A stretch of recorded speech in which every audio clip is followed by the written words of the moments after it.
Hello student पिछले lecture में मैंने डिस्कस किया था मोलैरिटी क्या होती है।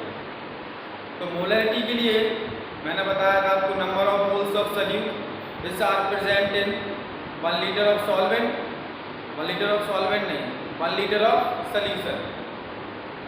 आज के वीडियो में डिस्कस करेंगे हम मोलैरिटी क्या है ना, मोलैरिटी और नॉर्मेलिटी, जिससे बहुत सारे क्वेश्चंस पूछे जाते हैं बोर्ड में।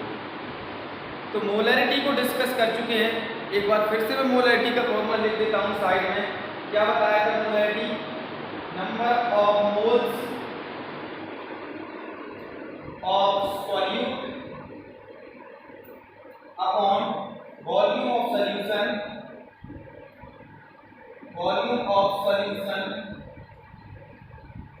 In litre. यही था फॉर्मूला मोलैरिटी का। इसका फॉर्मूला मोलैरिटी, और मोलैरिटी को किससे डिनोट करते? कैपिटल एम से। ये मोलैरिटी है। अब स्टूडेंट आज की वीडियो में डिस्कस करेंगे कि मोलैरिटी क्या होता है। तो मोलैरिटी को डिनोटेड करते हैं स्मॉल एम से, और मोलैरिटी होती क्या है? Number of moles of solute which are present in 1 kg of solvent. Number of moles of solute which are present in 1 kg of solvent। चलिए लिखता हूं इसकी definition. Number of moles of solute which are present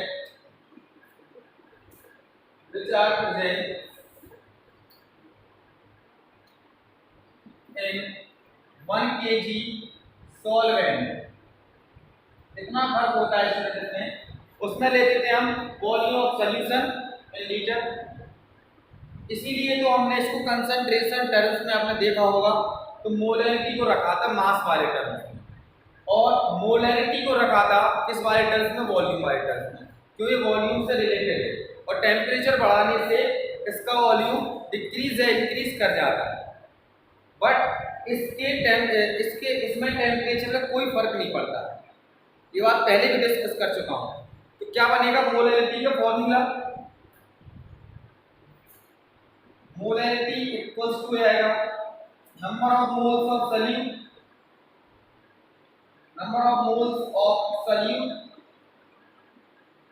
upon mass of solvent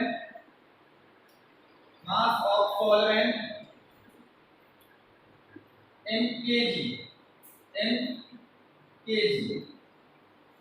अब student अगर आपको ग्राम में दिया गया है मास, अगर ग्राम में है तो उसको केजी में कन्वर्ट कर सकते हो, डिवाइड बाई 1000 करके। आप ये सारी चीजें तो आप आसानी से कर सकते हो। अच्छा, इसकी यूनिट क्या बनेगी? यूनिट क्या होगी इसकी यूनिट? इसकी यूनिट मैंने क्या बताई थी आपको? मोलैरिटी की यूनिट क्या थी? मोलैरिटी की यूनिट याद है? Moles per litre. इसकी यूनिट क्या थी? Moles per litre. तो स्टूडेंट इसकी यूनिट क्या बन जाएगी? Moles per KG. यही तो होगी इसकी यूनिट, है ना? अच्छा, अगर ये चीज क्लियर है मोलैरिटी, तो इसके न्यूमेरिकल्स करते हैं कुछ हम, और न्यूमेरिकल से और अच्छे से क्लियर होगा। जो भी पॉइंट आपको क्लियर नहीं हो रहा है, कौन केजी है, किस तरीके से कन्वर्ट होगा, कौन सॉल्वेंट है, ये सॉल्यूशन कौन है, ये सारी चीजें तो बहुत छोटी छोटी चीजें आप लोगों के लिए स्टैंडर्ड 12th के लिए। तो क्वेश्चन हमारे पास question number 1, find molarity of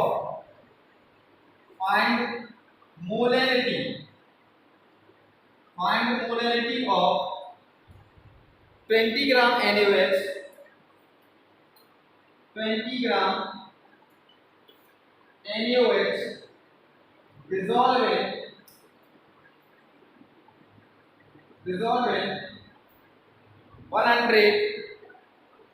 100 gram of solution. 100 gram of solution. Board का पार्ट दिख रहा है ना? दिख रहा है बोर्ड का पार्ट? सॉल्यूशन नहीं दिख रहा है ना? चलिए आप लिख देता हूँ 100 ग्राम ऑफ सॉल्यूशन। वीडियो को पॉज कीजिए और खुद से सॉल्व कीजिए। एक बार मैं सॉल्व करने जा रहा हूँ, एक बार खुद से प्रयास कीजिए आप क्वेश्चन किस तरीके से सॉल्व होगा। मैंने क्या बोला, number of moles of solute. भैया number of moles of solute find करना है तो आपको पता है सॉल्यूट क्या होता है, जो स्मॉलर क्वांटिटी हो वो सॉल्यूट होता है। इसमें स्मॉलर क्वांटिटी में कौन दिख रहा है, 20 ग्राम NaOH। तो डिसॉल्व किसमें 100 ग्राम सॉल्यूशन में, तो NaOH हमारा किसका काम करेगा, सॉल्यूट का। तो नंबर ऑफ मोल्स निकालना है NaOH के, चलिए मैं निकाल रहा हूं। Number of moles of NaOH, क्या होगा number of moles of NaOH, given mass upon molar मास। तो गिवन मास कितना है 20 अपॉन मोलर मास कितना निकलता है, इसका होता है 23। चलिए लिखता हूं यहां पर 23, इसका होता है 16 + 1। इसका ओडी आ रहा है, इसको कट करेंगे तो 1/2 कितनी वैल्यू निकल के आगे नंबर ऑफ मोल्स की 1/2।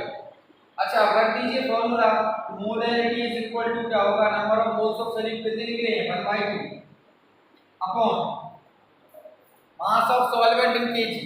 अब देखिए स्टूडेंट हमें क्या दिया गया, सॉल्यूशन दिया गया है, सॉल्वेंट नहीं दिया गया है। तो किस तरीके से आप सॉल्यूशन से सॉल्वेंट को फाइंड करते हैं, तो ये बात आप ही जानते हैं ना कि सॉल्यूशन इक्वल्स टू होता है सॉल्यूट प्लस सॉल्वेंट। अच्छा तो सॉल्यूट कितना है हमारे पास, सॉल्यूट है 20 ग्राम, सॉल्यूशन कितना है 100 ग्राम, प्लस सॉल्वेंट चाहिए, सॉल्वेंट कितना निकल के आएगा, इसका base 100 - 20 equals to solvent. Solvent यहां से कितना आ गया 80। अब 80 सॉल्वेंट मिला है, 80 ग्राम में आ रहा है। अब हमें किसमें चाहिए, देखिए केजी में। अगर केजी में चाहिए तो इसको कन्वर्ट करें आप, डिवाइड बाय 1000, इसको काट किया इससे 8 अपॉन कितना आ रहा 100 है ना, यही आएगा 8 अपॉन 100। भाई इसको सॉल्व कीजिए जल्दी से, आप क्या आ रहा है निकल के, सॉल्व कीजिए जल्दी से, कितना आ रहा है निकल के 8 × 16 और ऊपर पहुंच जाएगा 100, क्या आ जाएगा यहाँ से 100 अपॉन 16, इसका डिवाइड दो 6 पॉइंट कुछ आ रहा है 6.25 मोल, 6.25 मोल्स पर केजी, यही है हमारी मोलैरिटी। क्या क्लियर होगी बात, मोलैरिटी क्या चीज है, क्लियर हो गई ये बात कि मोलैरिटी कैसे फाइंड करते हैं।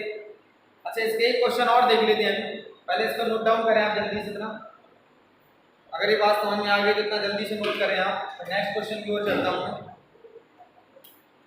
क्या है सेकंड क्वेश्चन हमारा, साफ कर दूं इसको पहले, चलिए स्क्रीनशॉट ले लिया होगा।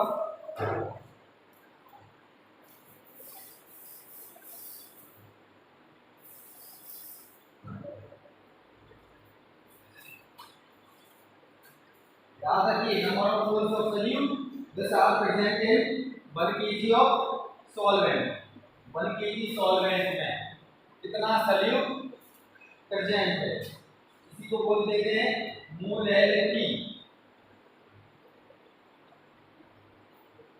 अच्छा नेक्स्ट क्वेश्चन है, if 0.85 gram of, question number second, if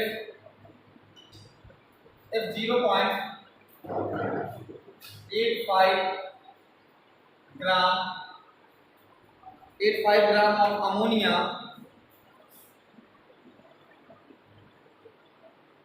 ammonia formula लिखो इसका NHC is dissolved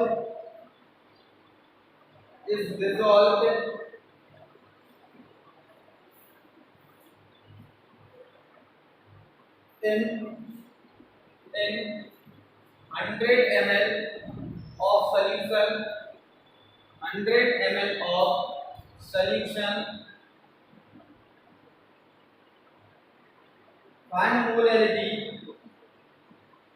find molarity, if density of solution is, if density of solution is 1.2 ग्राम पर ml, 1.2 ग्राम पर ml। देखिए भाई बाई डेंसिटी क्वेश्चन आ गया है। Question solve कीजिए जल्दी से। डेंसिटी क्या कहती है, डेंसिटी का क्या फॉर्मूला है, एक बार उससे सॉल्व कीजिए आप।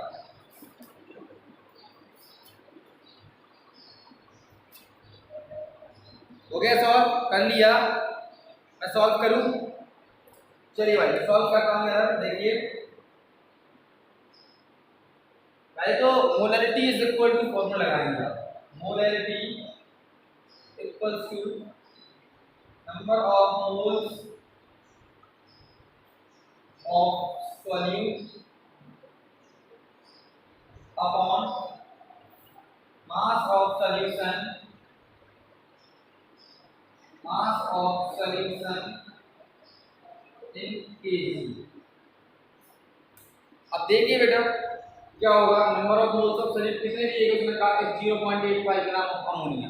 Number of moles of solute तो हम निकाल लेंगे इस तरीके से, given mass upon molar mass of ammonia, given mass कितना है 0.85, नंबर ऑफ मोल्स निकालो करने, number of moles equals to given mass 0.85 upon molar mass कितना होता है इसका 14 + 3 17, इसको काटिए 0.5, यही आ रहा है नंबर ऑफ मोल्स, यही आ रहे हैं, चेक कीजिए एक बार आप।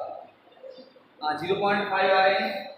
इसके बाद नंबर ऑफ मोल्स मिल गए, मास of solution in KG, solution नहीं है सॉल्वेंट है, मास ऑफ सॉल्वेंट इन केजी। हमें सॉल्यूशन कितना नहीं पता, अभी डेंसिटी दे रखी है। हाँ तो density is equal to formula क्या होता है इधर देखें,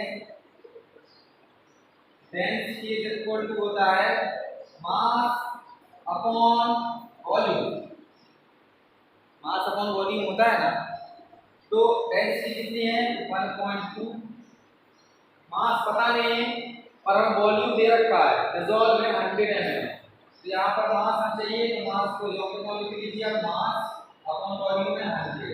भैया वन नीचे लिख लीजिए, इसको मल्टीप्लाई कीजिए तो मास ऑफ सॉल्यूशन कितना निकल के आया है 120।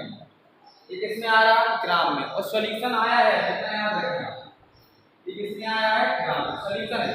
हमें चाहिए सॉल्वेंट, सॉल्वेंट के लिए क्या करेंगे हम, हमारे पास सॉल्यूट कितना है 0.85, इसको सब्ट्रैक्ट कीजिए तो मास ऑफ सॉल्वेंट क्या होगा, mass of solvent equals to 120 minus 0.85 कितना आएगा 119.15, कितनी आएगा ना, ये सॉल्वेंट आ गया। किसमें आया ये, अभी केजी ग्राम में आया, इसको केजी में कन्वर्ट कीजिए। अरे सर कोई झंझट है इसमें, ठीक है झंझट तो पालना पड़ता है ना। अब इसका डिवाइड दे दीजिए, अब कितना आ रहा, जो आया यही वैल्यू रख दीजिए आप, या तो रखने यहाँ पर सॉल्व करूंगा। नंबर ऑफ मोल्स कितने आए हैं 0.5 अपॉन मास कितना आया है, मास ऑफ सॉल्वेंट, तो मास ऑफ सॉल्वेंट हमारे पास आया है 119.15 अपॉन 1000। क्या क्लियर है, यहाँ से आप मोलैरिटी निकाल सकते हो।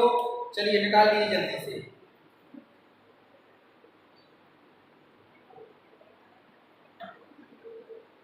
निकाल ली।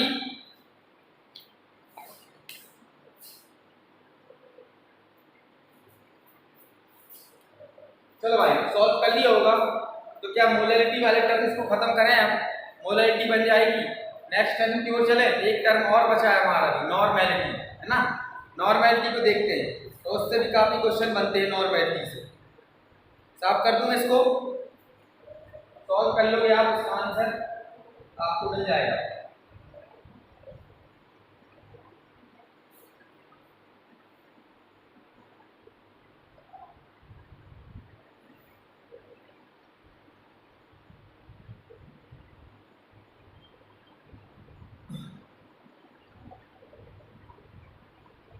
अच्छा नेक्स्ट टर्म क्या बन जाएगा हमारे यहाँ पर नॉर्मैलिटी।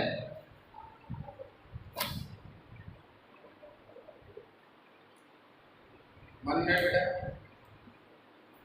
चलिए लिखते हैं नॉर्मैलिटी को। क्या चीज है नॉर्मैलिटी, तो नॉर्मैलिटी क्या कहती है, number of gram equivalent, number of gram equivalent which are present in 1 liter of solution, which are present in 1 liter of solution। देखिए 1 लीटर ऑफ सोल्यूशन है, इसलिए हमने इसको कहाँ रखा था, वॉल्यूम वाले टर्म में रखा था, नहीं रखा था।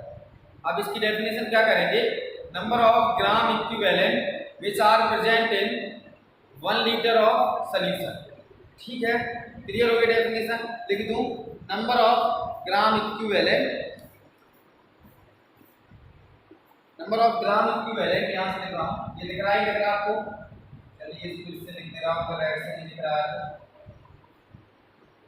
इसको चेक करना पड़ता है। बोल है नॉर्मैलिटी। अच्छा, number of gram equivalent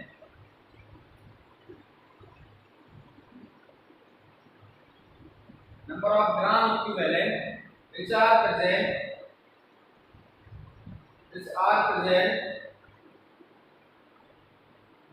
in 1 liter solution, 1 liter solution, यही है ना। देखिए इसके क्या बनेगा, number of gram equivalent which are present in 1 liter of solution, क्या बन जाएगा फॉर्मूला, इसको किससे डिनोट करते हैं, इसको डिनोट करते हैं कैपिटल एन से, ये भी याद रखो, कैपिटल एन से इसको डिनोट करते हैं। तो नॉर्मल पर की फॉर्मूला क्या बनेगा, number of gram equivalent, number of gram equivalent upon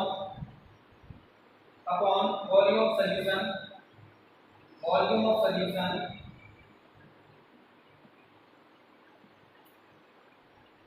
volume of solution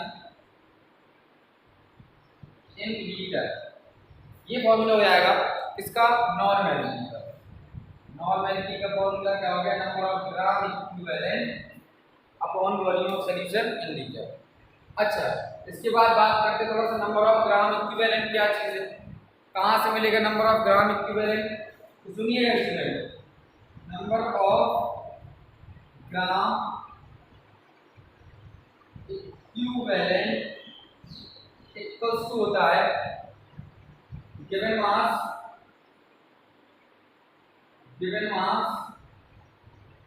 upon equivalent weight, equivalent weight, ये फॉर्मूला होता है नंबर ऑफ ग्राम इक्विवेलेंट।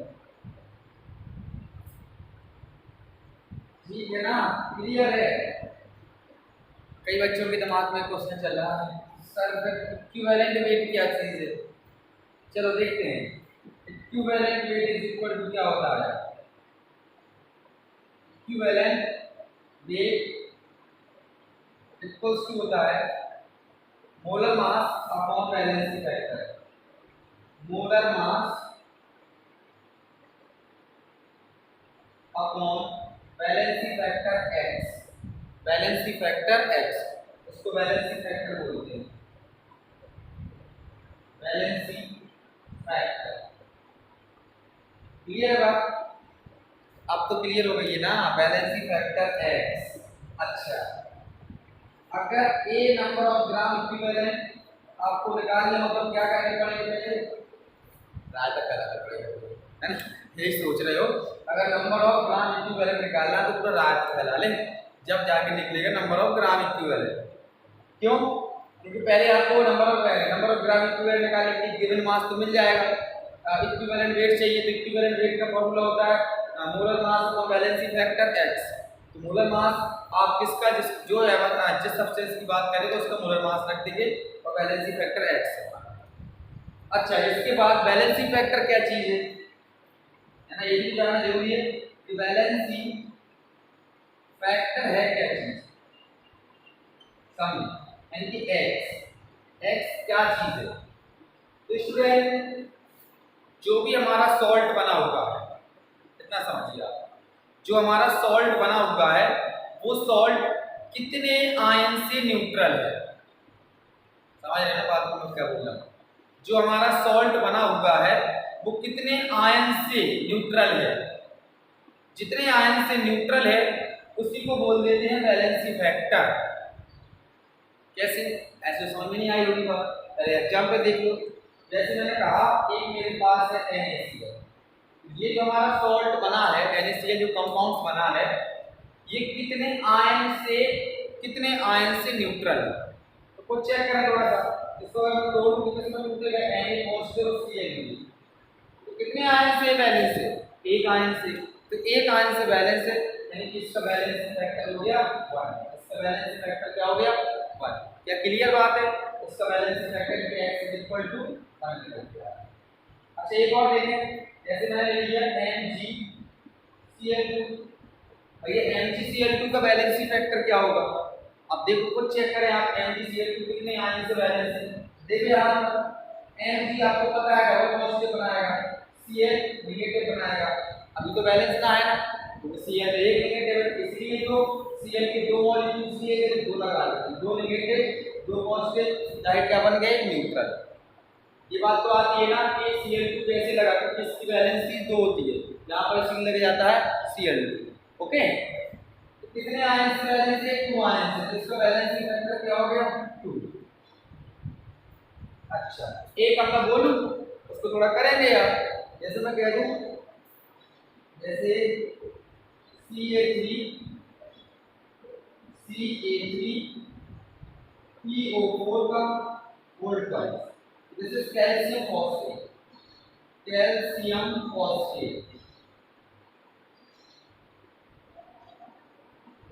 क्या है? कैल्शियम। अच्छा इसका बैलेंस फैक्टर निकाल के थोड़ा चेक करें आप लोग, क्या आ रहा है इसका बैलेंस फैक्टर कैल्शियम फॉस्फेट का, निकाला, चेक कर लिया। चलिए टाइम दे रहा हूँ, आसानी से देखिए, आसानी से करिए, खुद से प्रयास कीजिए एक बार। कुछ बच्चों का आ गया होगा कि इसका बैलेंस फैक्टर आ रहा है, कुछ बच्चों का आ रहा होगा 3, कुछ बच्चों का आ रहा होगा 2, ऐसे निकाल लेंगे आप। सुनिए इसका बैलेंस फैक्टर वैसे एक्चुअली होगा 6। क्यों होगा 6 बैलेंस फैक्टर? आपको देखिए कैल्शियम पर कितना है, कैल्शियम होता है हमारा डबल पॉजिटिव, सबको पता है कैल्शियम डबल पॉजिटिव होता है, इसके कितने मॉलिक्यूल्स लिए गए हैं बैलेंस करने के लिए 3। आपको पता है PO4 होता है डबल नेगेटिव, होता है ना PO4 डबल नेगेटिव, तो PO4 के कितने मॉलिक्यूल्स लिए गए? ट्रिपल होता है PO4, सॉरी ट्रिपल इसके 2। अब देखो कितने चार्ज से बैलेंस है, 2 3 जा 3 3 जा 6, 2 3 जा 6, ओवरऑल कितना आ गया बैलेंस फैक्टर 6। अब कोई डाउट है बैलेंस फैक्टर निकालने में? Anyone else? कोई doubt? No doubt, note down. देखते हैं इसके न्यूमेरिकल्स, एक दो न्यूमेरिकल्स कर लेते हैं, इसको खत्म करते हैं, फिर बढ़िया से टॉपिक पढ़ेंगे वेपर प्रेशर, जो कि काफी इंपॉर्टेंट है। वेपर प्रेशर क्या है इसको नोट कर लीजिए, क्वेश्चन बता रहा हूँ, इसका मोलैरिटी के निकाल के, सॉरी मोलैरिटी नहीं, नॉर्मैलिटी। क्या है? नॉर्मैलिटी। हो गया नोट? ले लीजिए screenshot.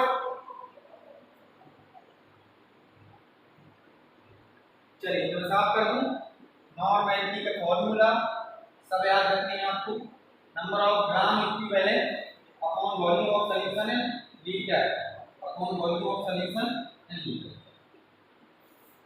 Number of gram equivalent कैसे निकालना है? Given mass upon equivalent weight. Equivalent wait क्या चीज है? Molar mass upon valence factor. Valence factor कैसे निकालनी है? जो चार्ज हो जिससे वैलेंस हो पूरा सॉल्ट, जो कंपाउंड जिससे वैलेंस हो रहा है, इसी को बोलते हैं वैलेंस फैक्टर x। चलो भाई क्वेश्चन देखें, मेरे पास क्वेश्चन है, question 1, if 0.98 gram, if 0.98 gram of H2SO4 are presented in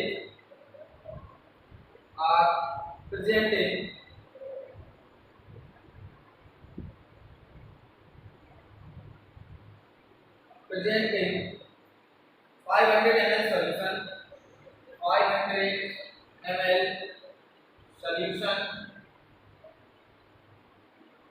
find normality, find normality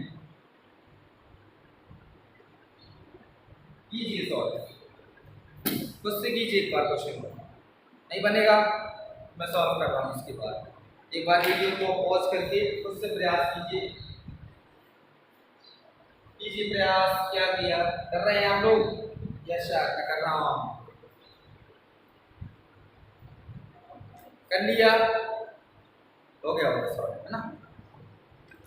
थोड़ा टाइम और ये सोच रहे हो, थोड़ा टाइम और, ठीक है मिल जाएगा टाइम। अपने आप से क्वेश्चन को करना पड़ेगा। तो इसको देख लो पहले क्या क्या कह रहा है। यार 0.9 ग्राम ऑफ H2SO4, H2SO4 कितना है? 0.9 gram H2SO4 are present 500 ml of solution. इसमें देखें नॉर्मलिटी इज इक्वल टू क्या बनता है, number of gram equivalent, number of gram equivalent upon volume of solution, volume of solution in litre. अच्छा number of gram equivalent तो कैसे मिलेंगे हमें, क्या क्या चीज निकालनी पड़ती है? नंबर ऑफ ग्राम इक्विवेलेंट के लिए number of gram equivalent is equal to क्या होता है, given mass upon equivalent weight. तो पहले गिवन मास चाहिए हमें, तो गिवन मास कितना है 0.98 अपॉन, फिर क्या चाहिए हमें इसके बाद, इसमें इक्विवेलेंट वेट, इक्विवेलेंट वेट इधर निकालो ना, इक्विवेलेंट वेट, इक्विवेलेंट वेट क्या होता है? Equivalent wait molar mass upon balancing factor है। तो मोलर मास कितना है H2SO4 का, चेक करें थोड़ा। H2SO4 गैस का हो जाएगा 2 प्लस 32 प्लस 62, 68 10 और 2 6 8 98 आ रहा है ना। आगे इसका 98 डिवाइड बाई बैलेंसिंग फैक्टर क्या होगा 2 लगेगा। इसको सॉल्व करें कितना आएगा, 2 से कट कीजिए, 2 4 से 8 पॉइंट यहाँ पर बचा 9, ठीक है ना? यही आएगा ना, ऐसा यही आएगा। यहाँ पर बचा भी तो 2 9 से 49 49.5 आएगा ना, यही आएगा ना।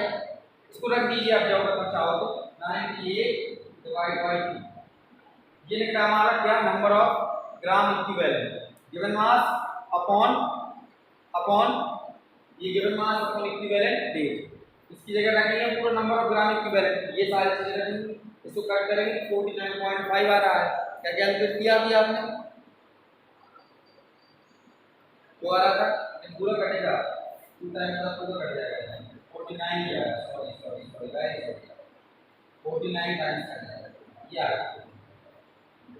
चलिए तो रख देते हैं, तो कितना है हमारा 0.98 upon 49 divide by volume solution litre. तो वॉल्यूम सॉल्यूशन किसमें दिया गया, ml। अब ml में दिया गया तो इसको लीटर में कन्वर्ट करना पड़ेगा। कितना ये 500 अपॉन आप कर लें 1000। अब इसको सॉल्व कर लोगे ना, यहाँ से 2 जीरो हटाना, पॉइंट हटाना, 2 जीरो बनाना, एक 2 जीरो पता नहीं, ऐसे इसका मल्टीप्लाई करना ना, ये ऊपर पहुंचा देना, सॉल्व कर लेंगे। नॉर्मलिटी कर लेंगे सॉल्व, नॉर्मलिटी क्वेश्चन खत्म हो गए आपके। ओके, तो अगर इसको सॉल्व करोगे आप तो इसकी वैल्यू आएगी 0.04 n, ये आएगी। अब आप इसको सॉल्व कर लेंगे। तो स्टूडेंट यहाँ से खत्म होता है हमारा नॉर्मलिटी, और उसके साथ साथ ये भी खत्म हो रहा है कंसंट्रेशन टर्म्स। सारे कंसंट्रेशन टर्म्स मैंने खत्म कर दिए। अब आपको 1 बाई 1 करके सारे कंसंट्रेशन टर्म्स को पढ़ना है, और इसके साथ साथ आपको ये भी देखना है कि सोल्यूशन है क्या चीज, उसको भी डिस्कशन किया था मैंने। फिर इसके बाद अब जो टॉपिक पढ़ेंगे वो है वेपर प्रेशर। थोड़ा सा डिस्कशन कर लें कि वेपर प्रेशर है क्या चीज। तो ये बात थोड़ा समझ लीजिए आप कि वेपर प्रेशर समझने से पहले हमें समझना पड़ेगा एवापोरेशन। तो आपने 9th क्लास में 10th क्लास में एवापोरेशन को अच्छा खासा पढ़ा होगा, 11th क्लास में भी एवापोरेशन को पढ़ा होगा। तो एवापोरेशन समझना जरूरी है। एवापोरेशन अगर आ रहा है तो आप वेपर प्रेशर भी समझ सकते हैं। वेपर प्रेशर का मतलब जो हमारे मॉलिक्यूल्स है, कोई सा भी मॉलिक्यूल्स है, उसकी वेपर्स बढ़ रहे हैं तो उसका क्या कुछ ना कुछ प्रेशर है। ओके, तो इसको डिस्कस करेंगे नेक्स्ट वीडियो में। तब तक के लिए आप देखते रहिए, पढ़ते रहिए और समझिएगा। कौन से क्वेश्चन आपको नहीं आ रहे हैं तो आप जरूर कमेंट बॉक्स में कमेंट करें। Thank you.